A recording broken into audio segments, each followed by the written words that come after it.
years ago, we made a video about the cost of living in Madrid just before the inflation crisis kicked off. Back in March 2021, the coffee that we drink was $15.90 a kilo. Now it's $23.60. That's an almost 50% increase. But wait, there is more. Extra virgin olive oil, a staple of the Spanish diet, was $9.95 for 3 liters in March 2021. Now guess what? It's $29.55. That is an increase of 211%. Did you just do that math in your head? Of course. Nice. So we thought it was about time to make another cost of living video to see what else has changed in prices in Madrid and in Spain in the last 3 years. Plus, our viewer Wade said, I feel like most videos about cost of living in Spain are how to do it as cheaply as possible. Would be cool to see a version that's more about living a nice lifestyle. Well, Wade, you're in luck because as well as dealing with the cost of inflation over the last few years, we've also had a little bit of lifestyle creep. So in this video, we're going to give you the full rundown of what we now spend in 2024. And I think this is going to be valuable for people who are moving to Spain, but also for tourists who are coming here. Housing, transport costs, supermarket costs, health insurance, the cost of having a child, eating out. We're going to cover all the key expenses. But let's start with the biggest, which is housing.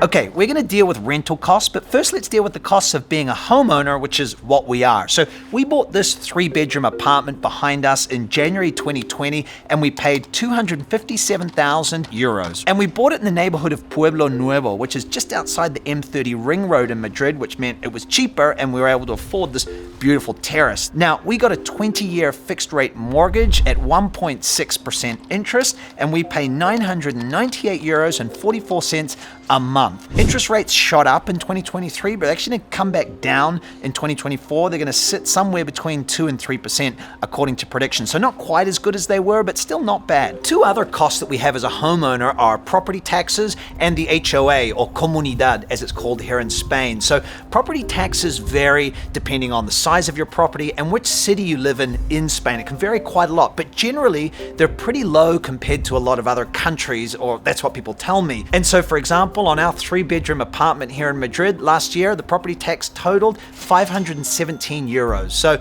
not too bad. I know people, particularly in the States, spend a lot on property taxes. The other side is the Comunidad. So we used to pay 60 a month for that, but now we pay 70. It's gone up a little bit. But the thing you have to be careful for when you're an owner are the so-called derramas. That's when there's works being done on the building and all the owners have to share in the cost of those works. So for example, they're currently redoing the pipes in our building. That's going to cost about 20 grand, and that's shared between about 11 different apartment owners here. So we're paying an extra 90 euros or so a month, and will be for the foreseeable future, to cover the cost of that work. And that's one of the costs of an older building, but also a smaller building with less apartments in it. So how about insurance? So we have 3 types of insurance under our policy.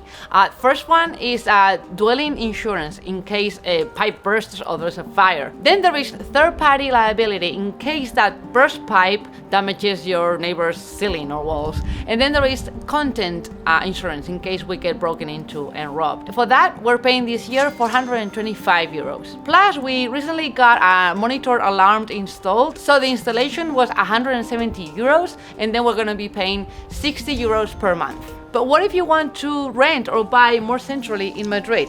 But first, would you like a kumquat? So let's take the neighborhood of Chamberí. Trendy but traditional at the same time, with a nice neighborhood feel about it. Now I checked out Idealista, and for a decent size exterior facing 2-bedroom apartment, you're gonna be looking at a rent of about 1,600 euros per month. Now if you want to buy it, the going price is gonna be around 600,000 euros. Now, if you're buying, remember to estimate another 10 to 15% more for taxes, fees, or maybe real estate commissions. And a quick little tip, make sure you work with a buyer's agent when you're buying a property in Spain, because most properties here are represented by a seller's agent. The buyer's agent, however, will be your advocate, not the seller's advocate. If you're curious to learn more about buyer's agents, check in the description below where we've got a free webinar with a fantastic buyer's agent so you can learn more about how great they are and what services they offer. And then there's a form whereby if you fill that out, we can put you in touch with a buyer's agent anywhere in the country. So whether you're a homeowner or a renter here in Spain, of course, you still have to pay utilities and internet. So let's start with internet and mobile phone. So we actually pay a lot for the internet and the phone services that we have, but that's because we have pretty specific needs. So I'm often uploading and downloading video files to and from the editor. So I need really fast internet, fiber optic here at home. And when we're on location filming, I need really fast data and unlimited data on the phone so I can send and download video files as well. So we have a contract with Movistar, and prepare for some geek talk here. We have 1 gigabit fiber optic internet at home. And then when it comes to the mobile phone data plan, we both have unlimited calls. I have unlimited data, 5G, and Yoli has 40 gigabytes of data. And for that, we spend about 82 euros a month. It also includes Movistar TV, which has a few good shows, but that wasn't really the main purpose for us. But for most people, you don't need to spend that much. So here's the secret with internet and phones here in Spain, is that most of the big brands like Movistar have cheaper B brands. So 02 or O2 is the B brand of Movistar, and you can get really fast fiber optic internet in your home, 2 mobile phones with a lot of 5G data for about 40 euros a month. I would say that's a good budget to aim for a normal user. Okay, so how about utilities? We use gas to heat our home, our water, and to cook. So in 2023, we paid about 570 euros, which is an average of 47 euros per month. So how about electricity, which very importantly includes the aircon? So look, in 2023, we paid a total of 692 euros, which is about 57 euros per month. Now, it's worth noting that houses vary around Spain. Some homes will be heated with electricity, some others will be heated with gas. So you need to look at these costs on a case-by-case basis, really. And then when it comes to water, we spend about 25 euros per month. It changes a little bit depending on the month. We also have a cleaner. She comes 3 hours a week, and we pay her 15 euros per hour. I mentioned that we've had some lifestyle creep over the last few years, and really I've had lifestyle creep, and I think that's most noticeable in my fitness regime. So when I turned 45 last year, instead of getting a fast car, I got a personal trainer. His name is Diego, and I'm actually in love with him. So I was paying before 15 euros a month for a gym that was really basic. It's actually called Basic Fit, and I wasn't getting anywhere. But now I pay Diego 40 euros an hour, and I go 3 times a week. So that works out to 480 euros per month. So yeah, it's a big chunk of change, but to be honest, it is the best money I have ever spent. If you're curious and you live in Madrid, I'll put his details below, if you want to become a fitness god just like me. But if you do want to go to a decent gym, I would say a good gym in Madrid is probably around 30 to 40 euros per month. Okay, Yoli, your turn to sit on the confessional yoga mat. All right. So I have a new yoga teacher. He's totally cool. He's around here in the neighborhood. His name is Jose, and I love him too. I heard that. I love Diego more. So I practice Hatha Yoga. It's 2 classes per week, and each class is 2 hours long. 55 euros per month. That's a pretty sweet deal if you ask me. Plus I take flamenco singing classes with my maestro Paco del Pozo, whom I think I love as well. So classes are once a week, 1 hour, and it's 70 euros per month. Okay, let's jump in the car and talk about how much we spend on transport. So we bought a car a couple of years ago, and in that time we've driven only 26,000 kilometers. Suffice to say that we're not normal car users. We bought it because with work trips to tiny little villages to film videos, it's really hard with a rental and a baby. So this is a quality of life decision. But we only spend about 20 to 30 euros a month on gas. However, to properly get a sense of what your gas costs might be, the current price when we're recording for petrol normal 95 in Spain is €1.53 per litre. When it comes to insurance, third-party insurance is compulsory in Spain, but we have full cover, and that last year cost us around €505. And as a side note, we share the driving, but Yoli, the European, takes over when we have to squeeze into a tight spot. And finally, where we live in the middle of Madrid, parking is a nightmare. So we pay for a covered car park, and that's €90 a month. Yoli, is a car necessary though? If you live in the outskirts of a city, or if you're in rural areas where there aren't so many public transport options, maybe you do kind of need a car. But if you live in the city center where there's a lot of public transport options, then you won't really be needing a car so much. We generally take the public transport, so let's jump on the metro. So the Metro in Madrid is super fast and efficient, but sometimes if we're running really late, we'll grab an Uber. I want to know, what would this 20-minute Metro ride cost if we were to take an Uber instead? I'm struggling to use the app, I am a boomer, so it would cost, Yoli, €9.20, so less. Not bad, obviously a low demand moment. But we're going to take the Metro, because that's like much, much cheaper. So in our video 3 years ago, we went to the famous Mallorquina in Madrid and got a takeaway cup of coffee and a Napolitana de crema. The cup of coffee was $1.40, today $1.60. The Napolitana de crema, my favorite pastry in the whole world, was $1.40, today $1.70. And quick tip, when you order it, remember to ask for this warm, calentita. Okay, so having flooded my bloodstream with coffee and sugar, let's talk about healthcare. No, I have cholesterol. Okay, so both Lucia, our daughter, and I use the public healthcare system. It's included in our taxes, and I like it, although I do wish that the waiting list to get some treatments weren't so long. But yeah, in general, I'm all for public healthcare. And look, I'm also pro public healthcare, but in this area, I've also had some health-related lifestyle creep. So about 4 months ago, I took out private insurance just for me. And so I got a little bit sick of the fact that in the public system, if I want to see a specialist or get tests done, I have to go through the filter of the family doctor. So I wanted to take a little more control of my health and the tests I would want, which I can do in the private system. So I took out a policy, a co-pay policy with the insurer DKV. I pay €35 a month, and then if I go to the GP, for example, I pay €12. If I want a blood test, I pay €12, and then it goes up from there. But generally, it's a pretty low rate, and then I just pay a little bit each time I need to use one of the services. But huddle up, because if you're moving to Spain and you need a visa, you can't necessarily get private healthcare so cheap. So if you're moving to Spain on a visa, you're probably going to require a health insurance plan that doesn't have copay. It's going to have to be a full cover plan, so it's going to be a little more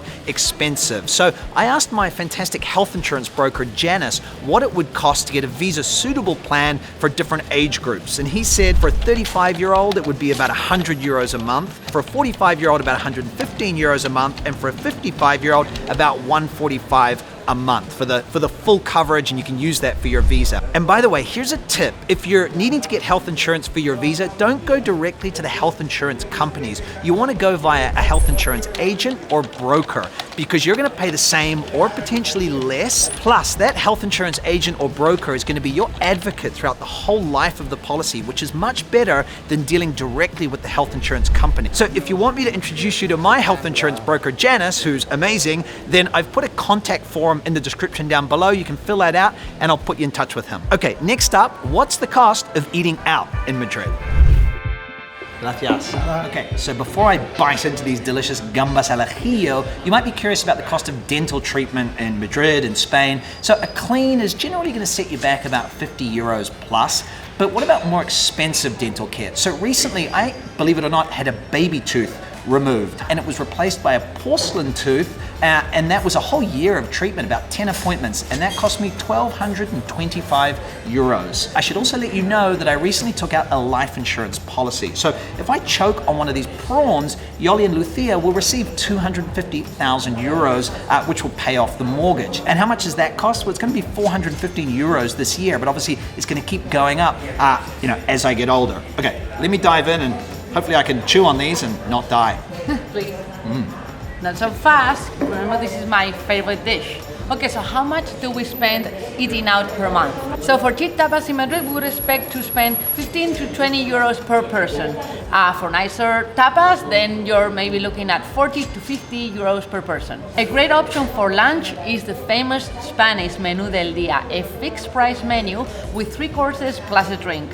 2 that we love in Madrid are Sanabresa for €15.50 and Badilla for €17.60. So I would say we spend 400 to 500 euros per month on eating out, and that includes takeaway. But how have tapas prices changed over the last 3 years? So let me tell you, roll video. 3 years ago, we checked out the price of tapas at our favorite Cheapest Chips Madrid bar, Casa Tony. How have prices changed since? Back then, patatas bravas were €4.70. Now, €5.50. A pincho moruno or pork skewer was €3.30. Now, €4. A glass of Rioja wine was €2.70. Now, €3. And a glass of Mosto grape juice was $2.30, now $2.80. So clearly, menu prices are up, which makes sense because ingredients now cost more. But Casa Tony is still delicious, and to be honest, it's still cheap as chips. Okay, so let's talk about the cost of having kids in Spain.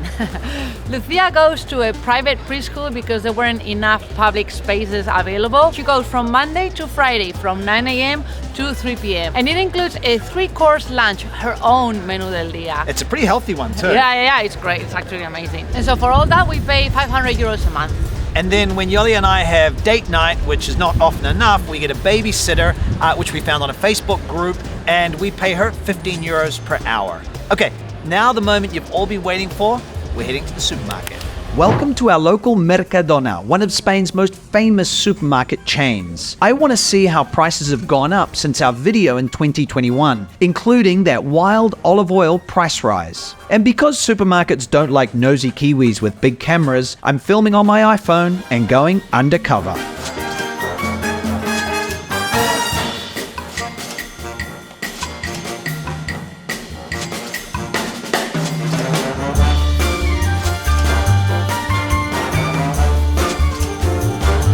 And finally, the olive oil. Remember, in 2021, 3 litres of extra virgin was $9.95. Now it's $29.55. Of course, this price increase is partly inflation, but there's something else. High temperatures and a lack of rain have led to a terrible harvest in Spain, meaning there's just less olive oil to go around. So in short, prices are up across the board. And these days, for our family of 3, we spend about €650 per month on buying food. Okay, let's meet up with Yoli for perhaps the most important price of this whole video. High five. Hang on. Fist bump, high five. Okay, so you've heard of the Big Mac Index, where the price of a Big Mac in a place is a measure of the local cost of living relative to other places. Well, welcome to the world's first Gin and Tonic Index. Now, as you know, the gin and tonics in Spain are famous for being cheap and generous. And we came to this very restaurant 3 years ago in our other video, and I ordered a gin and tonic, and it was €6 and it was generous. So I'm gonna order another one now, and I wanna know, has the price gone up? By how much? And I also wanna know, has there been some shrinkage? Are they gonna serve less gin? So let's order that gin tonic and find out. Hola, buenas. Quería un gin tonic con bifite, por favor. The tension is killing me. I haven't even had gin and tonic in 3 years. ¿Cuánto cuesta el gin tonic? €6. Muy bien. €6. It hasn't changed in 3 years, the price of this gin tonic at this local restaurant or bar. It seems like there are 3 things that are certain in life: death, taxes, and the price of a cheap gin tonic in Spain. Cheers. Woo! And it's still strong. Booyah! So last year I went to Valencia to meet up with a bunch of Americans who'd recently moved there to see how they were getting on and adjusting to life in Spain. So if you want to watch that video, it's appearing up here now, and we'll see you over there in a moment. Ciao! Bye! Bye-bye.